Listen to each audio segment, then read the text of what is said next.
देखो इस वर्कशीट में जो आपको दिया गया वो फोर्स और लॉ ऑफ मोशन के बारे में बताया गया। तो जो इस पैराग्राफ में दे रखा है वो क्या दे रखा है, बैलेंस्ड फोर्स और अनबैलेंस्ड फोर्स के बारे में बताया गया। साइड में 4 एग्जाम्पल है, इनके थ्रू बताया गया। बैलेंस फोर्स जो होते हैं जो एक दूसरे को बैलेंस कर लेते हैं, कोई मूवमेंट नहीं होता बैलेंस फोर्स। अनबैलेंस फोर्स होगा तो कुछ ना कुछ मूवमेंट होगा, कुछ ना कुछ मोशन होगा, एक तरफ फोर्स कम होगा एक तरफ ज़्यादा होगा। ठीक है, अब देखो ये कुछ पॉइंट दे रखे हैं आपको, ये पॉइंट अच्छे से पढ़ने। इन पॉइंट में बता रखा है कि जो फ्रिक्शनल फोर्स है वो हमेशा मोशन के अपोजिट डायरेक्शन में लगता है ना, फोर्स पेयर्स में लगते हैं। अनबैलेंस फोर्स की रिक्वायरमेंट होती है अगर ऑब्जेक्ट में मोशन और एक्सीलरेशन चाहिए तो। ठीक है, unbalance force acting an object bring it in motion. ठीक है, अनबैलेंस फोर्स होगा तो मोशन तो होगा ही होगा। इसमें देखो इसमें क्या है, इसमें ये ब्लॉक रखा हुआ ऊपर, तो इस ब्लॉक के ऊपर टेबल क्या कर रही है, ऊपर की तरफ फोर्स लगा रही है। और इस ब्लॉक में वेट है, कुछ ना कुछ वेट है इस ब्लॉक में, तो वो वेट क्या कर रहा है, नीचे की तरफ फोर्स लग रहा है उसका, वेट का नीचे की तरफ ही तो जाता है वजन। और ऊपर की तरफ टेबल लगा रही है और ये ब्लॉक नीचे की तरफ लगा रहा है। तो देखो इस तरह से कई फोर्स लग रहे हैं ना, फोर्स हमेशा पेयर में लगता है। ठीक है, बाकी चीज़ें आपको वर्कशीट में आगे मिल जाएगी, ये वर्कशीट में नहीं आपको आगे वीडियो में मिल जाएगी। ब्लॉक रखा हुआ है ना, ये कोई ब्लॉक या कंटेनर रखा हुआ है, इस पर एक आदमी यहाँ से 50 न्यूटन का फोर्स लगा रहा है। कितने न्यूटन का लगा रहा है, 50 न्यूटन का फोर्स लगा रहा है। ठीक है, देखो इस तरफ लगा रहा है ना 50 न्यूटन का, और दूसरा आदमी इस पर इस तरफ से लगा रहा है 50 न्यूटन का।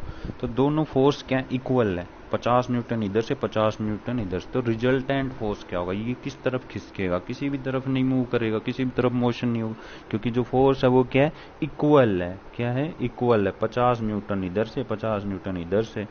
तो देखो इसमें मोशन होगा या नहीं होगा, ये गति नहीं करेगा।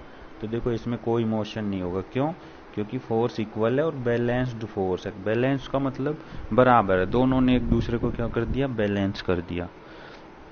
ठीक है, तो इसमें कोई मोशन नहीं होगा।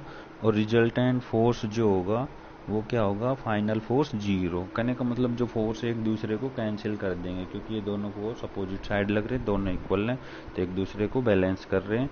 तो फाइनल फोर्स तो किसी भी तरफ नहीं आएगा, तो ये यहीं पे ही रहेगा, ये ब्लॉक ये किसी भी तरफ मूव नहीं करेगा।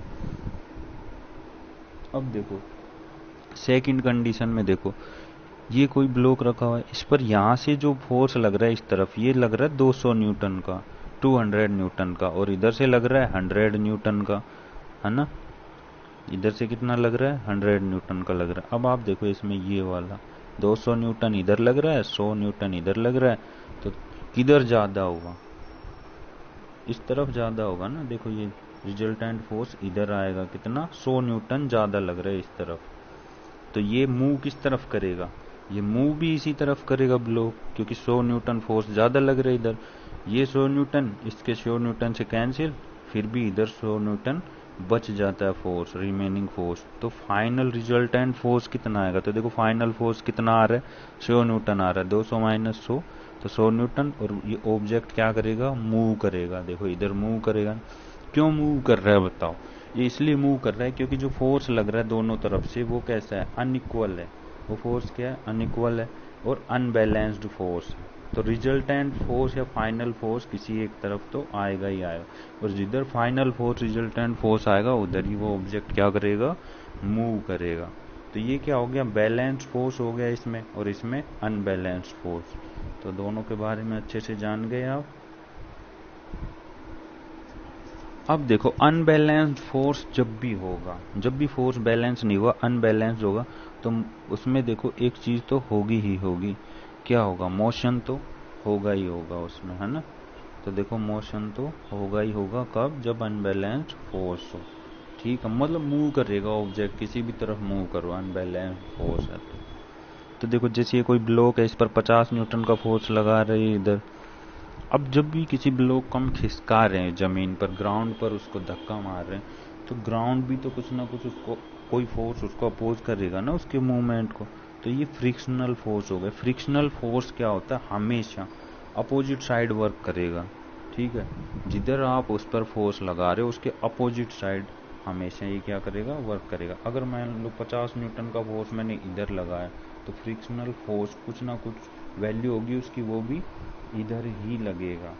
अब देखो, अगर ये फ्रिक्शनल फोर्स आप जो फोर्स लगा रहे हो उससे अगर ये ज़्यादा है, ये वाला फोर्स अगर ज़्यादा है, तो आप इसको खिसका ही नहीं पाओगे।